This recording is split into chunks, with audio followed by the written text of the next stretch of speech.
میں نے کہا اس کا طریقہ یہ کہ جو تم نے بڑا اپنا لانچ کیا ہوا ہے نا، ایک مفتی منیب الرحمان صاحب سب سے بڑے ہیں بریلویوں کے، صحیح، وہ خود بیٹھ جائیں، میں قدموں میں بیٹھوں گا، ان کا آنے جانے کا خرچہ دوں گا، ایئر ٹکٹ کا، اسلام آباد سے گاڑی ان کو لے کے آئے گی، یہاں بیٹھے میں سامنے بیٹھوں گا. اگر انہیں کوئی اعتراض ہے میرے پہ، میں تو نہیں کہہ رہا کہ بھی میں نے لازمی بیٹھنا ہے، ان کو اگر خواہش ہے بیٹھنے کی، تو اگر وہ خود نہیں بیٹھ سکتے تو وہ کسی بھی اپنے فرقے کے نمائندہ عالم کو ویڈیو میں نومینیٹ کر دیں کہ یہ میرا نمائندہ ہے، اس کی جیت میری جیت، ٹھیک ہے، اس کی ہار میری ہار ہے، اور یہ میری طرف سے نمائندہ ہے، کوئی ایک بندہ لانچ کر دے. یہی جو ہے ہم نے ریکویسٹ کی تھی تقی عثمانی صاحب سے، اور یہ میری خواہش نہیں ہے. جب دیوبندی علماء نے کہا نا ہمارے سامنے بیٹھ، کیونکہ یہ صرف بریلویوں کا مسئلہ تو نہیں ہے، مفتی عبد الواحد قریشی صاحب بھی کہتے ہیں جس دن یہ بیٹھا یہ اس کا علم کی دنیا کا آخری دن ہوگا، اور جس رات کو بیٹھا وہ علم کی دنیا کی آخری رات ہوگی. تو بڑا آسان طریقہ ہے، میں تو تیار ہوں بیٹھنے کے لیے آپ کی خواہش کے اوپر، لیکن نمائندہ کے ساتھ جسے لوگ ایکسپٹ کریں. اور اللہ کا شکر ہے کہ پاکستان میں نمائندہ علماء موجود ہیں، بریلویوں کے مفتی منیب صاحب، دیوبند کے مفتی تقی عثمانی صاحب، اہل حدیث کے ساجد میر صاحب، اور اہل تشیع کے ساجد نقوی صاحب. ایسا نہیں ہے کہ کوئی پارٹی بازی ہو، یہ چاروں فرقوں کے چاروں بڑے ہیں. یہ اگر خود بیٹھنا چاہیں وہ بھی ان کی خواہش کے اوپر. اگر میں سنیوں کی بات کروں تو آپ نے کہا حسین الدین شاہ صاحب منیب الرحمان صاحب سے بڑے علم ہیں، تو وہ تم سے اجازت لے کر آئے تھے، ختم ہو گیا، آئے تو تھے وہ اجازت لے کر. بھائی ان کی اجازت تو ہے ہی نہیں ہے. چلیں میں بالکل ادھر رک جائے نا، یہ دھوکہ کوئی بھی بریلوی عالم صحیح دیوبند کو، اہل حدیث کو، شیعہ کو دے سکتا ہے. میں تو بریلویوں کی دائی ہوں، مجھے تو سب کچھ پتا ہے. بریلویت کی آپ سمجھ لیں ایمبریونک سٹیج کے اوپر بریلویت جو ہے نا، میں اس کو بھی جانتا ہوں. مجھ سے زیادہ کون بریلویت جانتا ہے؟ حسین الدین شاہ صاحب کے مدرسے کو جامعہ رافضیہ کہتے ہیں، ان کے مدرسے کے علاوہ سارے کے سارے فرقے کے علماء. اور وہ حنیف قریشی صاحب کو کہتے ہیں تم نے پناہ دی ہوئی ہے، تم اس میں کلپرٹ ہو. جائیں ان کی ذرا ویڈیوز دیکھیں جلالی صاحب کے سٹوڈنٹس کی، انہوں نے کہا جامعہ رافضیہ. تو وہ جو حسین الدین شاہ صاحب ہیں وہ تو بریلویوں کی نظر میں سب سے بڑے مردود ہیں. وہ کہتے ہیں حنیف قریشی سے بڑا مردود یہ ہے کیونکہ اس نے پناہ دی ہوئی ہے. لہذا حسین الدین شاہ صاحب کا سٹیٹس وہی ہے جو صدر پاکستان کا ہوتا ہے. وہ لاکھ کہتا رہے میں صدر پاکستان ہوں، فوج میرے انڈر ہے، پرائم منسٹر میرے انڈر ہے، لیکن پریکٹیکلی طاقت جو ہے وہ پرائم منسٹر اور آرمی چیف کے پاس ہوتی ہے. وہ بس ایک آخری یادگار کے طور پہ ہیں. اور اب تو انہوں نے وہ پردہ بھی ختم کر دیا ہے، ان کی سفید داڑھی کا بھی خیال نہیں رکھا. انہوں نے کہا جامعہ رافضیہ. وہ کہتے ہیں یہ شیعوں کا ایجنٹ ہے حسین الدین شاہ. تو حسین الدین صاحب کاغذوں میں ضرور سرپرست ہیں، لیکن مفتی منیب صاحب کبھی ان کو نہیں نومینیٹ کریں گے کہ میں ان کو سرپرست مانتا ہوں. ایک ان کی پرانی ویڈیو ہے، یہ اس وقت کی ویڈیو ہے جب ان کی نئی نئی صلح ہوئی تھی. لیکن اس کے بعد مفتی منیب صاحب نے اپنی ووٹ جو ہے وہ جلالی پارٹی کے حق میں ڈال دی ہے، کیونکہ پچھلے دنوں بھی وہ جلالی صاحب کا پتہ کرنے گئے تھے. ہاں وہ ان کے ساتھ کھڑے ہوئے. ٹھیک ہے، مطلب آپ کی طرف. اور میں آپ کے کیمرے میں یہ بھی بتا دوں بریلویت وہ ہے جو جلالی صاحب بیان کر رہے ہیں. بریلویت کیا ہے؟ سنیت نہیں ہے؟ نہیں، سنیت تو بات کی چیز ہے نا جی. اس وقت تو بریلیت کی بات ہو رہی ہے. چلیں ٹھیک. سنیت اس لیے کہ سنیت کے پھر ٹھیکیدار دیوبندی بھی ہیں، اہل حدیث بھی ہیں، اور سب سے بڑے ہم ہیں. ہم تو ان کو بھی سنی ماننے کے لیے تیار نہیں، صرف کاغذی کاروائی میں سنی مانتے ہیں. اچھا، کیونکہ ہم اہل سنت کی کتابیں صرف سجاتے نہیں ہیں، ان کو فالو بھی کرتے ہیں. گڈ. اب رہا ان کا مسئلہ، تو یہ بریلویت ہی ہے. اس کی وجہ یہ ہے کہ دیوبندی کہتے ہیں اصل سنی حنفی ہم ہیں، اہل حدیث کہتے ہیں اصل سنی ہم ہیں، اور بریلوی کہتے ہیں اصل سنی ہم ہیں. تو بریلویت اس وقت ایک فرقہ ہے جس کے امام احمد رضا بریلوی صاحب ہیں، جو دیوبندیوں کے نزدیک شیطانی لشکر ہے. انہوں نے ریٹن میں دیا ہوا ہے المحنت علی المفند میں. صحیح. اور دیوبندیت وہ ہے جو المحنت علی المفند میں لکھی ہوئی ہے، اور وہ احمد رضا بریلوی کے نزدیک یہ لوگ واجب القتل ہیں اور مرتد ہیں. اب بریلویت وہ ہے جو جلالی صاحب بیان کر رہے ہیں. مفتی حنیف قریشی صاحب جو سٹانس لیے ہوئے ہیں اپنے معاملات میں، وہ بریلویت کا سٹانس نہیں ہے. بریلویت کا وہی سٹانس ہے جو اشرف جلالی صاحب بیان کر رہے ہیں. یہ میں آپ کو بتا دوں. چلے فرقوں کی طرف ہی آ جاتے ہیں. میں نماز پڑھتا ہوں، روزہ رکھتا ہوں، اور اہل بیت کا بھی احترام کرتا ہوں، کوئی مانتا ہوں، صحابہ کو بھی مانتا ہوں، زکوٰۃ روزہ ہر چیز کرتا ہوں. کیا میں اس گروہ میں شامل ہوں جو جنت میں جائے گا؟ جی شامل ہے. اس کا نام کیا ہوگا؟ جی بشرطے آپ اپنے عقائد اور نظریات کو قرآن و سنت سے اخذ کریں. حدیث کو بھی مانتا ہوں، قرآن کو بھی مانتا ہوں. نہیں مانتا نہیں، قرآن نہیں، قرآن کو ماننا حدیث کو ماننا کافی نہیں ہے. قرآن کی ماننا حدیث کی ماننا کافی ہے. وہ بھی کر آپ قادیانیوں کے پاس چلے جائیں، ان سے جا کے پوچھیں آخری پیغمبر کون ہے، تو آپ کو تو یہ کہانی کرائے گی ہے کہ وہ غلام احمد قادیانی دجال کو آخری پیغمبر مانتے ہیں؟ نہیں، وہ کہتے ہیں نبی صلی اللہ علیہ وآلہ وسلم آخری پیغمبر ہے. پھر وہ امتی نبی کی ایک اصطلاح لے کے آتے ہیں، لیکن آخری نبی وہ بھی کلیم کرتے ہیں. انہیں پوچھیں کہ آپ کے 4 خلفاء کون سے ہیں، وہ کہیں گے ابو بکر، عمر، عثمان و علی رضی اللہ عنہم اجمعین وعلیہم السلام اجمعین. ان سے پوچھیں آپ کا قرآن کون سا، وہ کہیں گے یہی قرآن ہے. تو یہ مان تو سارے رہے ہیں، اصل مسئلہ یہ ہے کہ قرآن کی کون مان رہا ہے. ہاں، جس دن آپ قرآن کی مانیں گے، حدیث کی مانیں گے، تو انشاءاللہ جنتی ہیں. مطلب میں اس فرقے میں ہوں؟ نہیں، فرقے نہیں، فرقہ تو ایک فرقہ تو ہے نا، فرقے تو سارے جنمی ہیں. ایک گروہ تو ہے نا. ہاں، ایک گروہ. ہاں، گروہ کون ہے؟ میں اس گروہ میں ہوں شامل. جی، آپ اس گروہ میں تب ہیں اگر آپ قرآن و سنت کو فالو کرتے ہیں. قرآن و سنت کو ماننا کافی نہیں. عام آدمی کو کیسے پتہ لگے گا؟ جی پتہ چل جائے گا، پہلے صفحے سے اسے پتہ چل جائے گا. نہیں سمجھ آتی نا؟ جی سمجھ آ جائے، کیوں نہیں آئے گی. آپ کسی گورے سے کہیں کہ یہ سورہ فاتحہ ہے، اس کا ترجمہ جو ہے نا اسے پڑھو اور بتاؤ اس کا کیا مطلب ہے. جب وہ پہنچے گا نا ایاک نعبد و ایاک نستعین، اے اللہ ہم عبادت بھی صرف تیری کریں گے اور دعا بھی صرف تجھی سے مانگیں گے. ٹھیک ہے. گورا کبھی بھی یا علی مدد نہیں کہے گا، یا شیخ عبد القادر جیلانی مدد نہیں کہے گا. وہ کہے گا یہ کیسے ہو سکتا ہے جب قرآن میں لکھا ہوا ہے. تو میں نے تو اللہ ہی کو مدد کے لیے پکارنا ہے، اور مدد سے مراد دعا ہے. ایک وہ ظاہری اسباب ہے، وہ تو قرآن میں ہے وَتَعَاوَنُوا عَلَى الْبِرِّ وَالتَّقْوَى وَلَا تَعَاوَنُوا عَلَى الْإِثْمِ وَالْعُدْوَانِ. نیکی اور پرہیزگاری کے کاموں میں ایک دوسرے کی مدد کرو، برائی میں الگ رہو. میں آپ سے کو مجھے آپ پانی پلا دیں، بالکل ٹھیک ہے، یہ ظاہری اسباب ہے. امی سے روٹی مانگوں، بالکل، لیکن امی فوت ہوئی ہوئی ہے، بزرگ بغداد کے اندر دفن ہے، قبر سے مجھے پانی نہیں پلا سکتا. جب یہاں بیٹھ کے میں پکاروں گا نا، اب یہ ہو جائے گی دعا. یہ اللہ تعالیٰ کے ساتھ خاص ہے. اور قرآن نے کہا ہے کہ جو کوئی اللہ کے سوا کسی ہستی کے بارے میں عقیدہ رکھتا ہے کہ وہ اس کی پریشانی دور کر سکتا ہے دعا کی شکل میں، گویا اس نے اسے اپنا الہ مان لیا. امن یجیب المضطر اذا دعا ویکشف السوء ویجعلکم خلفاء الارض االہ مع اللہ. بھلا بتاؤ تو کون ہے جو مصیبت اور پریشانی میں گھرے ہوئے شخص کی فریاد کو سنتا ہے، اس سے اس کی تکلیف کو دور کرتا ہے اور تمہیں زمین پر اگلوں کا خلیفہ کرتا ہے؟ کیا اللہ کے ساتھ کوئی اور معبود بھی ہے؟ تو اس اعتبار سے قرآن کا پہلا صفحہ معذرت کے ساتھ اس فرقے کو قرآن و سنت کے عقائد کی روشنی میں توحید سے فارغ کر دے گا کہ جو فرقہ یہ دعویٰ کرتا ہے کہ ہم تعداد میں سب سے زیادہ ہیں اور ہم اصل سنی ہیں. اصل سنی وہ ہے جو ایاک نعبد و ایاک نستعین پڑھ کے وہ دعائیں مانگے گا جو نبی الاسلام نے مانگی ہے. یا حی یا قیوم برحمتک استغیث. قرآن میں 40 کے قریب انبیاء کی دعائیں آئی ہیں. کوئی واسطے وسیلے نہیں ہیں. وسیلہ توسل ایک ڈیفرنٹ چیز ہے، کسی نیک آدمی سے دعا کروانا. 40 کی 40 دعاؤں میں آپ کو کوئی کسی کی دھونس نہیں ملے گی، ڈائریکٹ اللہ کو آپ نے پکارنا ہے. یہ ہے عقیدہ. یہ عقیدہ کسی کا ہے تو وہ جنتی گروہ میں شامل ہے. تو مرزا صاحب کو جو بنا ہوا فرقہ اس کو کیا کریں گے؟ کون سے مرزا صاحب کا؟ مرزا محمد علی انجینئر صاحب کا. اچھا، کیونکہ آپ پنڈی سے آئے ہیں، وہاں تو وہ لوگ ایک طرف مجھے کہتے ہیں کہ جی یہ تحقیقی نہیں، میں آپ کو بتاتا ہوں، ایک طرف مجھے کہتے ہیں وہ تحقیقی آدمی ہے، دوسری طرف مجھے مرزا جونیئر کہتے ہیں. میں آپ کو بتا دوں میں مرزا جونیئر بالکل نہیں ہوں.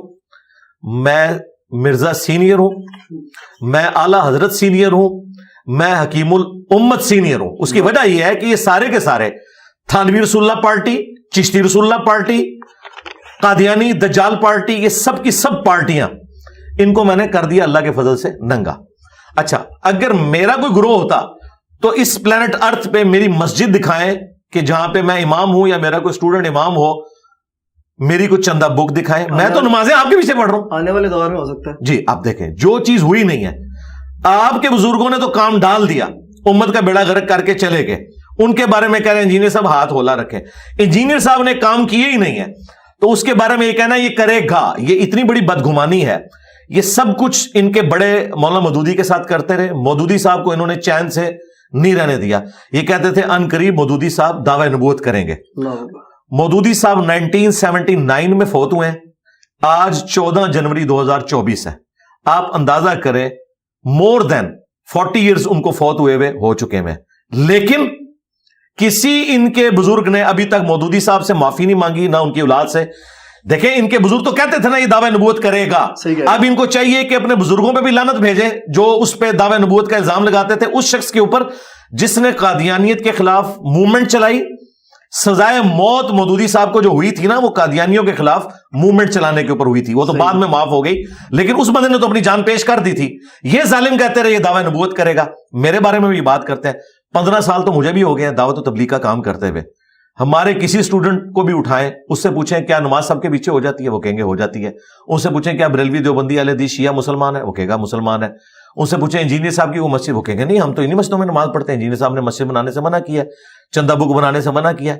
تو ہمارا پھل ہماری زندگی میں, آپ دنیا میں لاکھوں اسٹوڈنٹس میرے موجود ہیں, چیک کر لیں, اور ان کا پھل یہ چیک کر لیں کہ ذرا بریلویوں سے کہیں کہ جرت کریں فتویٰ دیں کہ دیوبندیوں کے پیچھے نماز درست ہے, اور دیوبندیوں سے کہ جرت کریں کہ بریلویوں کے پیچھے نماز درست ہے, یہ کبھی بھی نہیں دیں گے. صحیح, ٹھیک ہے جی. حدیث ضعیف اور حدیث صحیح آپ کو کیسے لے کے چلتے ہیں؟ آپ حدیث صحیح کو تو مانتے ہیں اور حدیث ضعیف کو بالکل نگلیکٹ کر دیتے ہیں آپ؟ نہیں, ہم نگلیکٹ نہیں کرتے, نہیں بالکل نگلیکٹ نہیں کرتے. حالانکہ فضیلت کے لیے افضلیت کے لیے بیان کی جا سکتی ہے. جی, ہم حلال حرام کا فیصلہ نہیں ہو سکتا نا. جی جی, حلال اور حرام. ہاں تو بالکل مطلب نہیں بالکل ایسا نہیں ہے, بالکل ایسا نہیں ہے. ہم یہ کہتے ہیں, جی میں آپ کو بتاتا ہوں, ہمارا موقف وہ ہے جو امام مسلم نے مقدمے میں لکھا ہے. صحیح مسلم کے مقدمے میں امام مسلم نے لکھا ہے کیا صحیح حدیثیں دنیا سے ختم ہو گئی ہیں یا کم ہو گئی ہیں کہ ہمیں ضعیف روایتوں کی سہارے کی ضرورت ہے کوئی چیز بیان کرنے کے لیے. امام مسلم نے جواب دیا ہوا ہے آپ کی بات کا 1200 سال پہلے. انہوں نے کہا ہے کہ کیا صحیح حدیثیں ختم ہو گئی دنیا سے, کیا 24 کیرٹ سونا ختم ہو گیا کہ ہم ان کو چھوڑ کے تو ضعیف روایتوں کے پیچھے ہیں. ہم کہتے ہیں کون سا دین کا مسئلہ. ویسے تو امام مسلم نے لکھ دیا, آپ نے بھی سیکنڈ کر دیا کہ حلال و حرام کے لیے ہم نہیں لے سکتے, کوئی شرعی حکم بیان کرنے کے لیے ضعیف روایت نہیں لے سکتے, صرف فضیلت کے لیے لے سکتے ہیں. امام مسلم تو فضیلت کے لیے بھی قائل نہیں ہے, وہ کہتے ہیں فضیلت کے لیے بھی نہ لے. اس کی وجہ یہ ہے وہ کہتے ہیں صحیح حدیثیں موجود جو ہیں ہم کیوں لیں.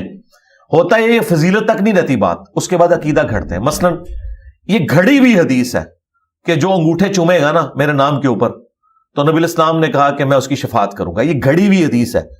یہ حنفیوں کے بزرگوں نے, ملا علی قاری نے الموضوعات جو لکھی گھڑی ہوئی حدیثیں, اس میں اس کو شامل کیا ہوا ہے, علامہ سخاوی نے.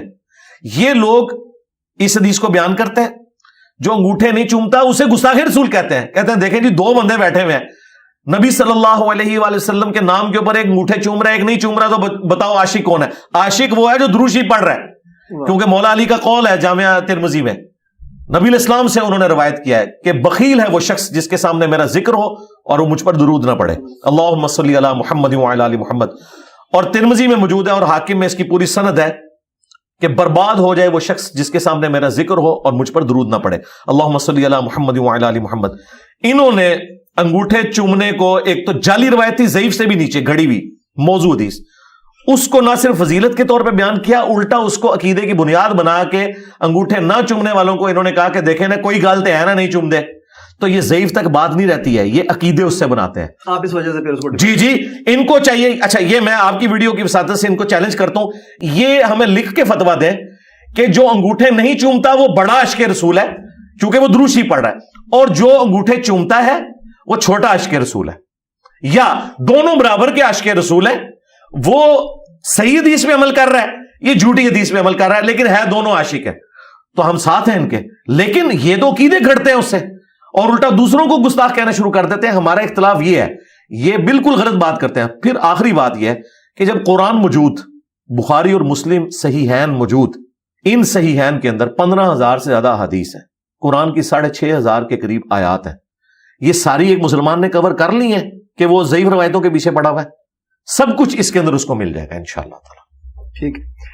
اچھا, ایمان مطالب اور حضرت ابو طالب کے اوپر شیعہ سنی وہابی اختلاف ہے, اس کے اوپر تھوڑا سا بتائیں. جی میرا موقف تو اس معاملے میں یہ ہے, اہل سنت کے ہاں جو روایتیں ملتی ہیں نا جی, وہ تو ایمان ابی طالب کی قائل نہیں ہے. ٹھیک, بخاری مسلم کے اندر. ٹھیک ہے. اچھا, اب اس حوالے سے میرا کیا موقف ہے؟ میرا موقف یہ ہے کہ چونکہ ابو طالب کا احسان ہے رسول اللہ کی ذات کے اوپر صلی اللہ علیہ وآلہ وسلم, اور جس کا بھی ہمارے نبی کے اوپر احسان ہے پوری امت ان کی احسان مند ہے. اس حوالے سے ہمیں ان کے بارے میں خاموشی اختیار کرنی چاہیے, ان کا معاملہ اللہ کے سپرد کرنا چاہیے. نہ تو اس حوالے سے یہ غلو کرنا چاہیے کہ جو لوگ روایتوں کی بنیاد کے اوپر ان کے ایمان کو نہیں مانتے انہیں گستاخ ابی طالب نہیں کہنا چاہیے. ٹھیک ہے. اور اسی طریقے سے جو لوگ ان کا ایمان ثابت کرنے کے لیے ٹیکنیکل گراؤنڈز کا سہارا لیتے ہیں کہ قرآن میں اس طرح آیت ہے, وہ ایک ٹیکنیکل بحث ہے, ان کے اوپر بھی آپ یہ تہمت نہ لگائیں کہ یہ احادیث کے منکر ہیں. ٹھیک ہے. میرا موقف یہ ہے کہ میں یہ معاملہ اللہ کے سپرد کرتا ہوں. جہاں تک رسول اللہ کے والدین کا تعلق ہے جی, تو چونکہ نبی صلی اللہ علیہ وآلہ وسلم کے ماں باپ اہل فطرت تھے, ان کے اوپر اسلام پیش ہی نہیں کیا گیا. والد محترم تو 6 مہینے پہلے فوت ہو گئے، ایسے ہی ہے. اور سیدہ آمنہ سلام اللہ علیہا اس وقت فوت ہوئی جب نبی الاسلام کی عمر مبارک 6 سال تھی. تو ان تک نبی الاسلام کی مبارک دعوت نہیں پہنچی. حضرت ابو طالب تک پہنچی ہوئی ہے، ان تک نہیں پہنچی ہوئی. صحیح. اچھا، ان تک چونکہ دعوت نہیں پہنچی، وہ اہل فطرت ہے. قرآن میں واضح فتویٰ ہے، وَمَا كُنَّا مُعَذِّبِينَ حَتَّى نَبْعَثَ رَسُولًا، ہم کسی کو اس وقت تک عذاب نہیں دیتے جب تک کہ اس میں کوئی رسول مبعوث نہ کرے. اور قرآن پاک میں اللہ تعالیٰ نے فرمایا لِتُنذِرَ قَوْمًا مَّا أُنذِرَ آبَاؤُهُمْ فَهُمْ غَافِلُونَ، اے نبی صلی اللہ علیہ وآلہ وسلم، ہم نے آپ کو اس قوم میں پیغمبر بنا کے بھیجا ہے جس میں کوئی ڈر سنانے والا نہیں آیا تھا. تو نبی الاسلام کے والدین جنتی ہیں اور اہل فطرت میں شامل ہیں. ان کے بارے میں جو بھی زبان درازی کرتا ہے ہمارے نزدیک وہ رسول اللہ کا دل دکھاتا ہے. اسے اپنے عقیدے کے اوپر دوبارہ سے غور و تفکر کرنا چاہیے اور اس معاملے میں توبہ کرنی چاہیے. بالکل ہمارا کلیئر کٹ عقیدہ ہے، اور یہ میں نے 10 سال پہلے اس کے اوپر ویڈیو ریکارڈ کرائی ہوئی ہے مسئلہ نمبر 98 کے نام سے، اور مختلف اوقات میں نے اپنے اس عقیدے کا اظہار کیا ہے الحمدللہ. مجھے بتائیں کہ حضرت علی رضی اللہ عنہ کے والد سے بات کی جاتی ہے کہ ان کی ولادت کعبۃ اللہ شریف میں نہیں ہوئی یا ہوئی، یا حرم کے کس حصے میں ہوئی. اختلاف بہت زیادہ ہے، اور آئے دن چھوٹی گیدرنگز میں نوجوان نسل کے اندر یہ جو ہے موضوع جو ہے وہ بہت زیادہ ڈسکس ہوتا ہے. اس کے حوالے سے آپ کا کیا موقف؟ میرا موقف یہ ہے کہ سیدنا علی رضی اللہ تعالیٰ عنہ کا کعبہ شریف میں پیدا ہونا یہ کعبے کی فضیلت تو ہو سکتی ہے، حضرت علی کی فضیلت نہیں ہے. اس کی وجہ یہ ہے کہ جامعہ ترمذی میں اور سنن ابن ماجہ میں حدیث موجود ہے، اے کعبہ تیری حرمت ہے اللہ تعالیٰ کے نزدیک، لیکن اللہ کے نزدیک ایک مؤمن کی حرمت کعبے سے بڑھ کر ہے، عام مومن کی. تو مجھے بتائیں اگر مولا علی کعبے میں پیدا ہوں تو یہ کعبے کی فضیلت ہو سکتی ہے، مولا علی کی نہیں. اب روایت کیا کہتی ہیں؟ روایتیں جو موجود ہیں نا، المستدرک للحاکم میں روایت موجود ہے، لیکن اہل سنت کے جو محدثین ہیں ان کی اکثریت ان روایتوں کو صحیح نہیں سمجھتی. اگر کوئی اسے صحیح بھی سمجھتا ہے تو میرے نزدیک اس سے حضرت علی کی فضیلت ثابت نہیں ہوگی، کعبے کی فضیلت ثابت ہوگی، کیونکہ میرے نزدیک حضرت علی کا جو مقام ہے وہ کعبے سے بڑھ کر ہے. مستند اور اچھا جواب تھا آپ کا. مجھے یہ بتائیں کہ آپ کے نزدیک جو بابے ہیں اولیاء کرام، آپ ان کو بہت زیادہ ٹارگٹ کرتے ہیں. مجھے بتائیں اولیاء کرام کو نہیں، بابوں کو. ہاں، وہ بابے کون سے ہیں؟ وہ بابے وہ ہیں کہ جن بابوں کے بارے میں بابوں کے ماننے والے کہتے ہیں کہ انہوں نے اپنے نام کا کلمہ پڑھوایا تو ٹھیک کیا. ان سے منسوب جو باتیں ہیں، جی وہ کہتے ہیں ٹھیک ہے.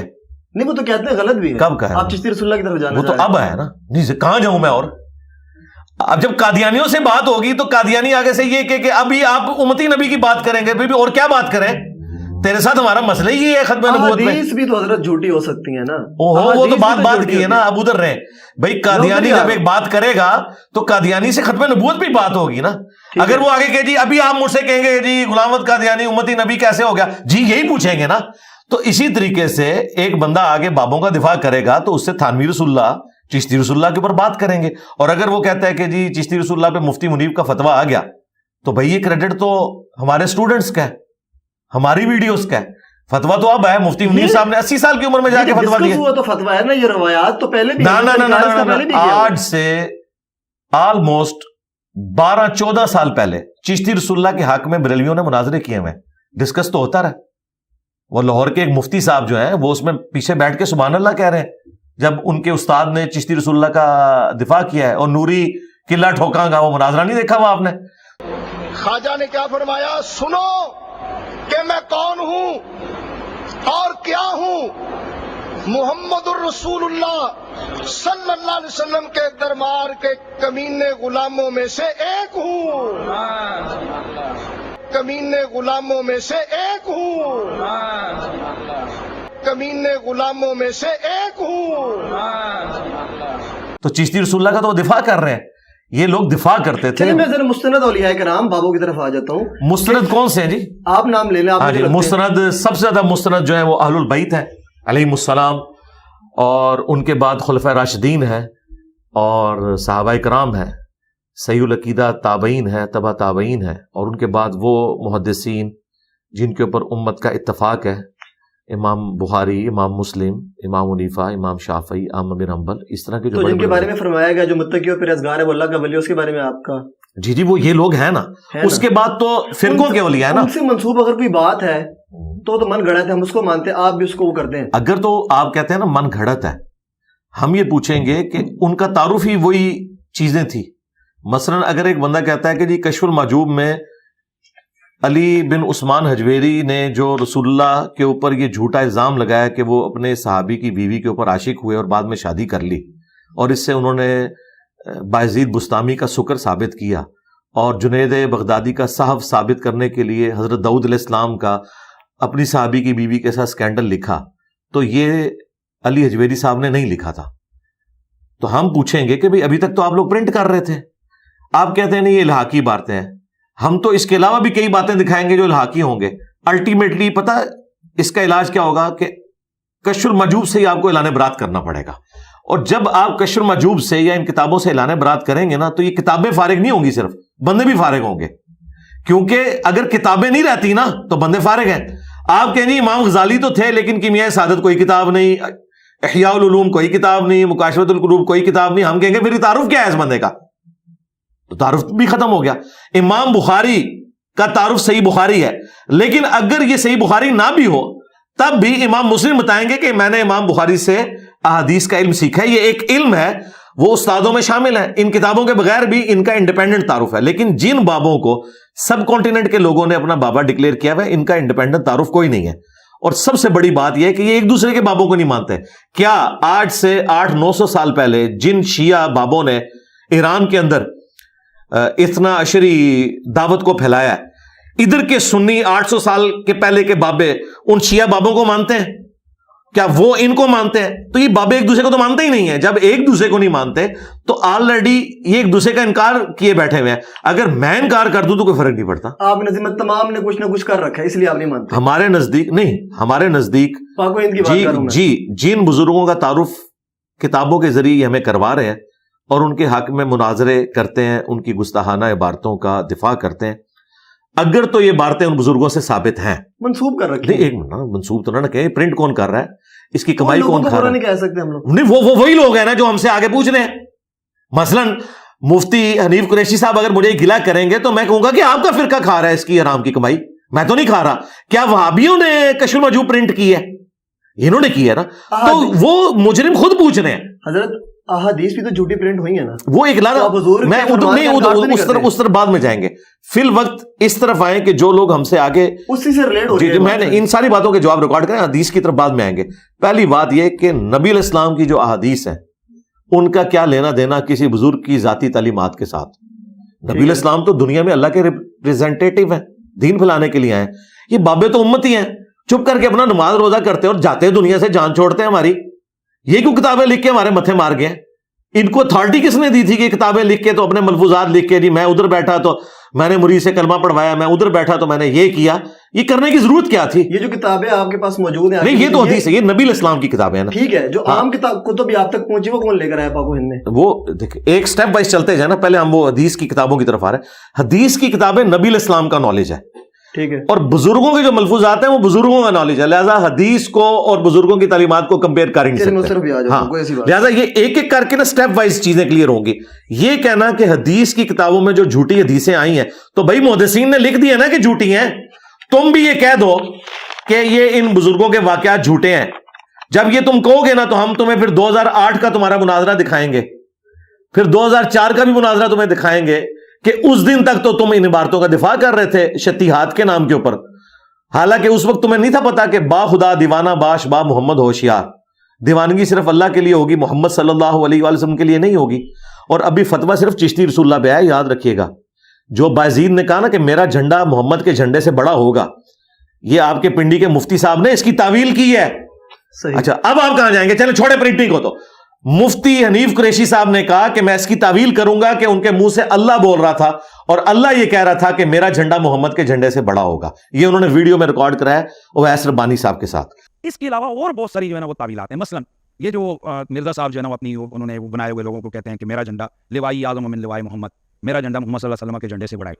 ٹھیک ہے، اب اصل میں یہاں یہ بیک پہ نہیں جا رہے کہ یہ صوفیاء ایک ٹرم کے تحت یہ لفظ بول رہے ہیں.